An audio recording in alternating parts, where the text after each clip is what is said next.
മക്കളെ ആരെങ്കിലും എന്തെങ്കിലും പറഞ്ഞാൽ അത് ഞാനാണെങ്കിൽ പോലും അവരുടെ നന്മയ്ക്ക് ഞാൻ പറയുമ്പോൾ പോലും ഈ പരുന്തിൽ നിന്നും അമ്മക്കോഴി കുഞ്ഞുങ്ങളെ രക്ഷിക്കാൻ പോണ പോലെ കവറപ്പ് ചെയ്യാൻ വരുന്ന ദിവ്യ എനിക്കറിയാം. അത് ഇപ്പോഴും അപ്പൊ അതിലെനിക്ക് സന്തോഷമേ ഉള്ളൂ. എന്റെ കുട്ടികൾക്ക് അമ്മ എന്ന് പറഞ്ഞാൽ അത്ര നല്ല അമ്മയാണെന്ന് എനിക്കൊരു ധൈര്യം ഉണ്ടാവും. എന്ത് വന്നാലും അവരെ നോക്കാൻ അമ്മയുണ്ട്. അപ്പൊ ഞാൻ കൂടെ നിന്നാ മതി, ഒരു സപ്പോർട്ടായിട്ട് നിന്നാ മതി എന്നുള്ള ധൈര്യം. തീർച്ചയായിട്ടും ക്രിസ് ബയോളജിക്കൽ ഫാദർ ആയതുകൊണ്ട് മാത്രം അച്ഛനാവില്ല.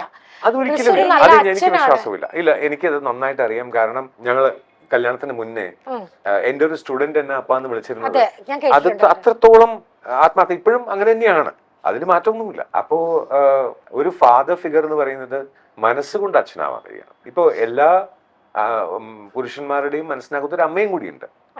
അപ്പോ ചില സമയത്ത് കുഞ്ഞുമോള് സ്ട്രെസ്ഡ് ആണെന്ന് പറയുമ്പോൾ കുഞ്ഞുമോള് ഒരു അമ്മയുടെ സ്ഥാനത്ത് നിന്ന് ശരിക്കും പറഞ്ഞാൽ എനിക്ക് ചിന്തിക്കാൻ പറ്റും. ആ ഒരു ധൈര്യം എനിക്ക് എന്തായാലും എന്റെ ഭാഗത്തു നിന്നുണ്ട്. അത് കുഞ്ഞുമോക്ക് അത് മനസ്സിലാവാൻ ചിലപ്പോൾ എനിക്ക് വർഷങ്ങൾ എടുത്തെന്ന് വരും. ആയിരുന്നോ അത് സാരില്ല, അത് മനസ്സിലായില്ലെങ്കിലും കുഴപ്പമില്ല അല്ലേ?